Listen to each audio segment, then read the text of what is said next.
Hello friends, welcome to cinematic movies. आज मैं जिस मूवी का एक्सप्लेनेशन देने वाली हूँ वो मूवी का नाम है मूनफॉल और ये मूवी इसी साल 2022 में रिलीज हुई है। आशा करती हूँ कि आपको ये मूवी पसंद आएगी और इस मूवी की कहानी को जानने के लिए मेरे साथ अंत तक बने रहिए। मूवी के शुरुआत में हमें दो एस्ट्रोनॉट्स दिखाए जाते हैं जो स्पेस में सैटेलाइट को रिपेयर कर रहे थे और उन एस्ट्रोनॉट्स को शटल के अंदर से कमांड कर रही थी जोसिंदा फॉलोअर। सब कुछ ठीक तरीके से हो रहा था, लेकिन अचानक से का कम्युनिकेशन सिस्टम कट हो जाता है। उनमें से एक एस्ट्रोनॉट जिसका नाम होता है ब्रायन, वो अपनी तरफ किसी एक चीज को आते हुए देखता है और ये छोटे छोटे नैनो साइज क्रिएचर होते हैं और ये नैनो क्रिएचर्स उनसे और उनके सैटेलाइट से जोर से टकराते हैं और उसकी वजह से ब्रायन का पार्टनर स्पेस में कहीं खो जाता है। ब्रायन किसी तरह जोसिंदा के शटल तक पहुंच जाता है। वो देखता है कि जोसिंदा यहाँ पर बेहोश है। वो किसी तरह अपने पार्टनर से कनेक्ट करने की कोशिश कर रहा था जो कि स्पेस में खो गया था, लेकिन कनेक्शन एस्टैब्लिश नहीं हो पा रहा था और इसी के वजह से ब्रायन न चाहते हुए भी अपनी फ्रेंड जोसिंदा को लेकर अर्थ की तरफ निकल जाता है और वो छोटे साइज के नैनो क्रिएचर्स मून तक पहुंच जाते हैं और वो नैनो क्रिएचर्स मून पर होल बनाने के लिए ड्रिल करना शुरू कर देते हैं। और अब यहीं से कहानी शिफ्ट होती है आगे 18 महीने के बाद। यहाँ पर हम ब्रायन की वाइफ को देखते हैं। वो टीवी में न्यूज देखती है कि जो इंसिडेंट स्पेस में हुआ था उस वजह से नासा ने ब्रायन को टर्मिनेट कर दिया है और टीवी में ये भी दिखाया जाता है कि ब्रायन और जोसिंदा के स्टेटमेंट को नासा विश्वास नहीं करती। ब्रायन की वाइफ ब्रायन को डिवोर्स दे चुकी थी और वो अपने बेटे सनी को लेकर दूसरी कंट्री शिफ्ट हो रही थी क्योंकि इस इंसिडेंट के बाद उन लोगों के पास घर भी नहीं था। और इसके बाद जो हमें सीन दिखाया जाता है वो फ्यूचर में 10 साल बाद का होता है और हम यहाँ पर डॉक्टर केसी हाउसमैन को देखते हैं जो मून पर होने वाली एक्टिविटीज के इंफॉर्मेशन को इकट्ठा करता है और उसे मून के ऑर्बिटल डिस्टेंस में कुछ गड़बड़ी दिखाई देती है। और उसके बाद डॉक्टर केसी जल्दी से नासा को कॉल करता है और कहता है कि उसे नासा के डायरेक्टर से बात करनी है और जोसिंदा को भी नासा से कॉल आता है और वो सुबह सुबह उठकर नासा के लिए निकल जाती है। और जोसिंदा जब स्पेस सेंटर पहुंचती है तो उसे मून पे होने वाली अजीब एक्टिविटीज के बारे में बताया जाता है और जोसिंदा को यहाँ बताया जाता है कि मून का ऑर्बिटल सिस्टम चेंज हो रहा है, ऑर्बिट का रेडियस बहुत ज्यादा कम हो रहा है और वो लोग फुटेज में कुछ अजीब सा देखते हैं। उन्हें मून के मेर क्रिस्टम हिस्से में कुछ अजीब सी एक्टिविटी दिखती है और दूसरी तरफ डॉक्टर केसी की बातों को नासा वाले बिल्कुल ही सीरियस नहीं ले रहे थे और केसी को पता चलता है कि आज एस्ट्रोनॉट डे है और फिर केसी उस जगह पर पहुंचता है जहां पर आज एस्ट्रोनॉट डे मनाया जा रहा था। लेकिन जब वो वहां पर पहुंचता है तो देखता है कि वहां पर सिर्फ बच्चे थे और वो वहां पर बच्चों को मून के बारे में लेक्चर्स देता है और फिर वहीं पर ब्रायन भी आ जाता है जो वहां पर असल में लेक्चर देने वाला था। और फिर केसी यहाँ पर ब्रायन से मिलता है और उन सारे इन्फॉर्मेशन के बारे में ब्रायन को बताता है जो कि उसने आज तक कलेक्ट की थी और वो उसे बताता है कि मून अपने ऑर्बिट से बाहर हो चुका है। लेकिन ब्रायन उसकी सारी बातों को मजाक में ले रहा था और फिर केसी को गार्ड्स पकड़कर बाहर की तरफ ले जाते हैं, लेकिन वो अपने इन्फॉर्मेशन वाले पेपर्स को फेंक कर ब्रायन को दे जाता है और तभी ब्रायन को उसकी वाइफ का कॉल आता है और वो ब्रायन से कहती है कि उसका बेटा कार चेज में पकड़ा गया है और पुलिस को उसके पास से ड्रग्स भी मिलता है और अब कोर्ट में ब्रायन के बेटे का ट्रायल चलता है और जज यहाँ पर केस को पोस्टपोन कर देता है। लेकिन तभी ब्रायन जज से कहता है कि वो उसके बेटे को छोड़ दे,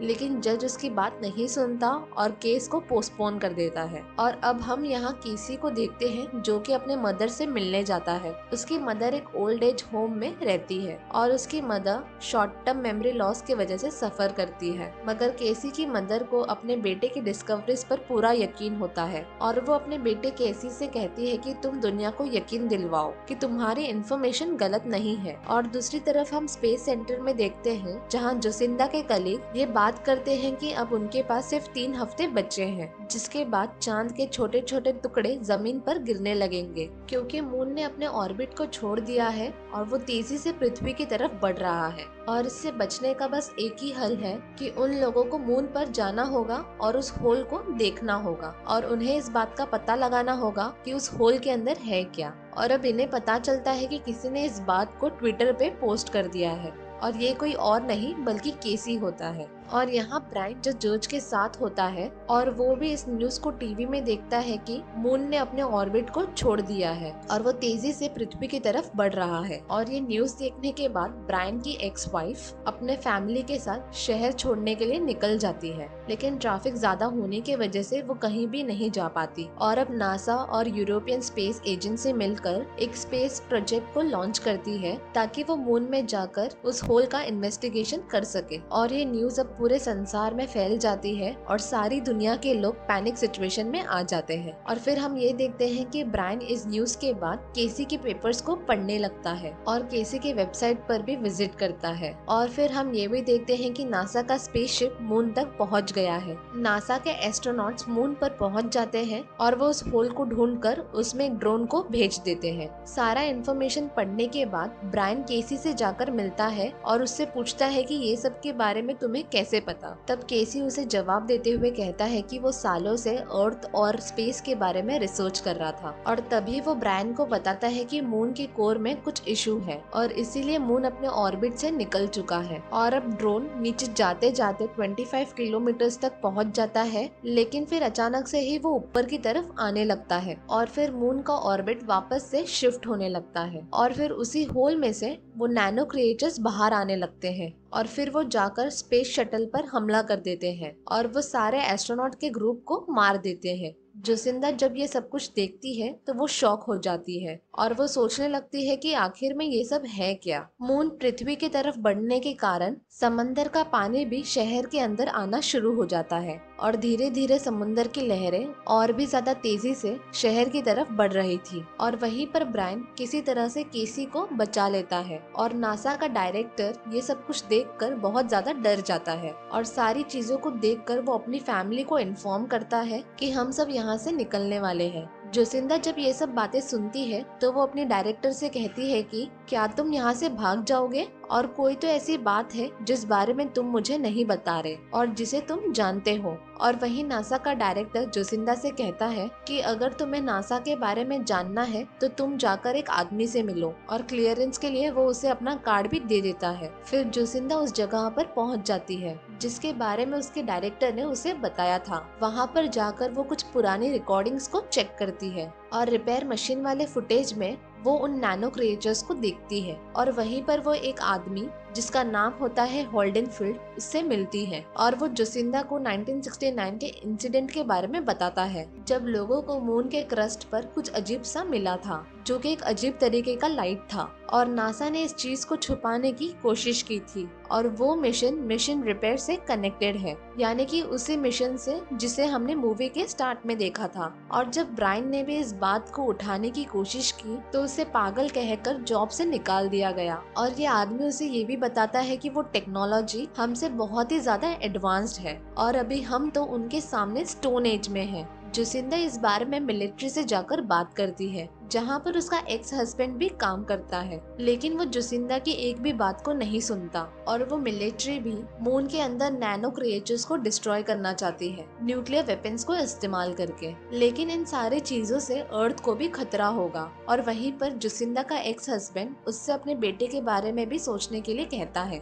और वो कहता है कि तुम सभी को यहाँ से कोलोराडो चले जाना चाहिए। और फिर सीन शिफ्ट होता है ब्रायन और केसी पर और वो दोनों एक दूसरे से बात करते हैं। यहाँ पर केसी ब्रायन से कहता है कि तुमने स्पेस पे एलियन टेक्नोलॉजी को देखा था और तभी ब्रायन उसे कहता है कि उन्हीं एलियंस ने मेरे दोस्त की भी जान ले ली और जब वो अर्थ पर आया तभी उसका डिवोर्स भी हो गया और उसका बच्चा भी उससे दूर चला गया। और वहीं पर जोसिंदा को याद आता है कि होल्डन फील्ड ने उसे एक डिवाइस के बारे में बताया था, उसे EMP यानी कि इलेक्ट्रोमैग्नेटिक पल्स डिवाइस भी कहा जाता है और उसी डिवाइस से उन नैनो क्रिएचर्स को मारा जा सकता है और ये सारी बात अपने एक्स हस्बैंड को बता देती है। और दूसरी तरफ हम देखते हैं कि नेशनल सिक्योरिटी के लोग ब्रायन को लेने आते हैं और वहीं पर ब्रायन केसी के साथ वहां से निकल जाता है और वो जाकर जोसिंदा से मिलता है और जोसिंदा ब्रायन को एक रिकॉर्डिंग दिखाती है और वो उसे वही मून की रिकॉर्डिंग दिखाती है और बताती है कि वहाँ पर एक होल है जो कि 25 किलोमीटर डीप है और जो भी आज से 10 साल पहले हुआ वो आज के इंसिडेंट से जुड़ा हुआ है। और जोसिंदा ब्रायन को वहाँ पर एक फुटेज भी दिखाती है जिसमें उन नैनो क्रिएचर्स ने उनके क्रू मेंबर्स को मार दिया था और वहीं पर केसी उन्हें बताता है कि वो लोग मून के कोर के साथ कुछ कर रहे हैं। शायद मून को उन क्रिएचर्स ने ही बनाया है। जोसिंदा ब्रायन से कहती है कि अगले मिशन के लिए मुझे तुम्हारी जरूरत पड़ेगी, मगर ब्रायन को बदले में कुछ चाहिए होता है। और फिर म्यूजियम से उनके शटल को बाहर निकाला जाता है और फिर कैलिफोर्निया के एयर बेस में वो लोग देखते हैं कि न्यूज में बताया जा रहा है कि एशिया में वॉल्केनो और अर्थक्वेक देखने मिल रहे हैं। और वहीं हमें दिखाया जाता है कि एयरफोर्स के लोग उसी ईएमवी डिवाइस को लेकर आते हैं जिसे नैनो क्रिएचर्स को मारा जा सके। और वहीं पर ब्रायन बदले में जोसिंदा से ये मांगता है कि उसके बेटे सनी को जेल से बाहर निकाल दिया जाए। और फिर ब्रायन अपना प्लान सबसे यहाँ पर डिस्कस करता है और अपने बेटे सनी को देखकर रिलैक्स फील करता है। और जहाँ से शटल को लॉन्च किया जाना था वहाँ पर एक बहुत बड़ा अर्थक्वेक आ जाता है। और वहीं पर केसी फिर से मून में कुछ अजीब एक्टिविटीज को देखता है और पता चलता है कि शटल खराब हो गया है अर्थक्वेक की वजह से और अब कुछ भी नहीं हो सकता था। जोसिंदा सबको ऑर्डर दे देती है कि स्पेस को खाली कराया जाए और उनको जल्दी से कोलोराडो जाने के लिए कहती है, जहाँ पर सभी एक बंकर में छुप सकते हैं। और यहाँ हम देखते हैं कि केसी जोसिंदा के पास जाता है और केसी जोसिंदा को बताता है कि मून काफी तेजी से अर्थ की तरफ बढ़ रहा है और हमें जल्दी से अपने मिशन को स्टार्ट करना होगा। लेकिन जोसिंदा केसी को बताती है कि ये मिशन ओवर हो चुका है। और फिर जोसिंदा ब्रायन के पास जाती है और वो उसे कहती है कि स्पेस में सिर्फ हम दोनों जाएंगे, तुम शटर को उड़ाओगे और मैं तुम्हें नेविगेट करूंगी। लेकिन उनको एक और इंसान की जरूरत होती है जो कि फ्लाइट इंजीनियर होगा, जिसके लिए वो अब केसी से हेल्प मांगते हैं। लेकिन यहीं पर हम देख सकते हैं कि केसी अजीब अजीब से बहाने बनाता है और ये केसी का फर्स्ट मिशन होता है और ब्रायन उससे कहता है कि रेडी हो जाओ। और यही हम देखते हैं कि जोसिंदा और ब्रायन दोनों अपने बच्चों से मिलते हैं और दोनों अपने बच्चों को लास्ट गुड बाय कहते हैं मून पर जाने के पहले। और अब ब्रायन का बेटा सनी और सभी बच्चे मिलकर कोलोराडो की तरफ निकल जाते हैं और केसी भी अपनी मदर को गुड न्यूज देता है कि वो स्पेस में जा रहा है और वो वहाँ के वर्कर से कहता है कि मेरी मदर का ध्यान रखना। और अब उनकी तरफ एक बहुत बड़ा ग्रेविटी वेव आ रहा है। मून की ग्रेविटी बढ़ने की वजह से वो सब कुछ अपने तरफ खींच रहा है और अब ब्रायन और जोसिंदा किसी तरह से शटल को सक्सेसफुली टेक ऑफ करते हैं। पर थोड़ी ही देर में रेड अलार्म बजने लगता है और एक थ्रस्टर बंद हो जाता है और उनके शटल की स्पीड कम होने लगती है और वो अपने शटल से थ्रैशर को अलग करने लगते हैं शटल का वेट हल्का करने के लिए, ताकि वो स्पेस में पहुंच सके। और दूसरी तरफ हम देखते हैं कि जोसिंदा का बेटा अपने डैड को कॉल करके बताता है कि वो लोग कोलोराडो की तरफ जा रहे हैं और उन्हें अंदर एंट्री करने के लिए उसके क्लियरेंस की जरूरत होगी। और दूसरी तरफ हमें दिखाया जाता है कि ब्रायन और जोसिंदा ईएमपी डिवाइस में फ्यूल भर रहे हैं और वहीं पर वो मून को देखते हैं जो कि अर्थ की तरफ बढ़ रहा था। और दूसरी तरफ हम ब्रायन के बेटे सनी को देखते हैं जिसकी गाड़ी को 3 लोगों ने रोक लिया है और वो लोग उसकी गाड़ी को लेकर वहाँ से चले जाते हैं। और फिर हम देखते हैं कि मून के छोटे छोटे टुकड़े अर्थ पर गिरने लगे थे और मून अर्थ के बिल्कुल ही सामने आ जाता है और ग्रेविटी से सब कुछ अपने तरफ खींचने लगता है। और यही हम देखते हैं कि ब्रायन, जोसिंदा और केसी मून पर पहुंच जाते हैं और केसी वहीं पर मून की पिक्चर्स खींचता है और ब्रायन उस ईएमपी डिवाइस को मून पर होल के तरफ लेकर आता है और इलेक्ट्रॉनिक को एक्टिवेट कर देता है और दोबारा से अपने शटर में आ जाता है। और फिर हम देखते हैं कि नैनो क्रिएचर्स उस होल में से बाहर निकलते हैं और वो उस डिवाइस के आसपास घूमने लगते हैं और फिर वो क्रिएचर्स उनके शटल की तरफ बढ़ने लगते हैं और ब्रायन यहाँ पर शटल में जल्दी से केसी का फोन बंद कर देता है, जिस वजह से वो क्रिएचर्स वहाँ से चले जाते हैं। ब्रायन यहाँ पर बताता है कि मिलिट्री के लोग मून को रोकने के लिए बॉम्ब्स को भी यूज कर सकते हैं, लेकिन ब्रायन को इस बात का डर था कि अगर ऐसा हुआ तो बहुत ज्यादा रेडिएशंस निकलने लगेंगे और इससे पहले ब्रायन को कुछ करना होगा। और ब्रायन यहाँ पर कहता है कि उन लोगों के पास सिर्फ 2 घंटे हैं। और वहीं दूसरी तरफ हम देखते हैं कि ब्रायन की एक्स वाइफ का हस्बैंड उसके बेटे सनी को ढूंढ लेता है और वो उन बच्चों को सेफ जगह पर ले आता है और सनी उन्हें बताता है कि ब्रायन अब स्पेस में है। और न्यूज में ये बात चल रही थी कि उन सभी को ये जगह बहुत जल्दी छोड़नी होगी क्योंकि अब ये जगह बिल्कुल ही सेफ नहीं है। सनी यहाँ पर उनको बताता है कि कोलोराडो में एक बंकर है और हम सभी लोगों को वहीं पर जाना होगा। और दूसरी तरफ ब्रायन, केसी और जोसिंदा मून के होल के अंदर जाते हैं और वो एक बहुत ही अजीब सी जगह पर पहुंच जाते हैं और इलेक्ट्रॉनिक लाइट को एक्टिवेट करते ही वो नैनो क्रिएचर्स फिर से जाग जाते हैं। और यहाँ हम देखते हैं कि सनी और बाकी लोग ऑक्सीजन सिलेंडर्स को इकट्ठा कर रहे हैं लेकिन तभी उनके पास वही 3 रॉबर्स आ जाते हैं। लेकिन सनी वहाँ पर किसी तरह उन तीनों को गन पॉइंट पर रख कर वहाँ से निकल जाता है। केसी वहाँ पर ये सब कुछ देखकर बहुत ज्यादा खुश था कि उसकी सारी इन्फॉर्मेशन बिल्कुल ही सच थी। और अब वो लोग एक चमकते हुए कोर के पास पहुँचते हैं और जोसिंदा यहाँ पर डिटोनेटर चालू करने के लिए तैयार हो जाती है। और तभी नैनो क्रिएचर्स उन पर अटैक करते हैं और तभी एक ग्रीन लाइट उनके शटल को अपने अंदर खींच लेती है। और यहाँ पर शायद कोई था जो इन तीनों को नैनो क्रिएचर से बचाने की कोशिश कर रहा था और वो तीनों वहाँ पर बेहोश हो जाते हैं। तभी उन तीनों को स्कैन किया जाता है और दूसरी तरफ हम देखते हैं कि मिलिट्री न्यूक्लियर वेपन को यूज करने के लिए तैयार थी और वो 3 रॉबर्स दोबारा से सनी का पीछा करते हैं। और तभी मून उनके सामने आने लगता है और मून वहाँ पर आकर अपनी ग्रेविटी से सब कुछ अपनी तरफ खींच रहा था और इसी के कारण वो तीनों रॉबर्ट्स वहीं पर मर जाते हैं। और वहीं दूसरी तरफ जोसिंदा का एक्स हस्बैंड सोनी को कॉल करता है और कहता है तुम लोग लेट हो चुके हो और अब न्यूक्लियर वेपन को एक्टिवेट किया जाएगा जिससे मून का एक बहुत बड़ा टुकड़ा अर्थ पर गिरेगा और बहुत ज्यादा रेडिएशन भी होगा, इसीलिए जल्दी से कहीं पर छुप जाओ। और जोसिंदा के एक्स हस्बैंड को यहाँ पर सोनी से पता चलता है कि जोसिंदा अब स्पेस में है और ये सुन के उसका एक्स हस्बैंड शॉक हो जाता है और वो ये सोचता है कि अगर मून को ब्लास्ट कर दिया तो उसकी एक्स वाइफ भी मर जाएगी। और अब अर्थ में से ऑक्सीजन धीरे धीरे खत्म हो रही है और सभी लोग अब मर रहे थे। और जब जोसिंदा और केसी को होश आता है तो वो देख पाते हैं कि वहाँ पर अब ऑक्सीजन मौजूद है लेकिन वहाँ पर ब्रैन नहीं रहता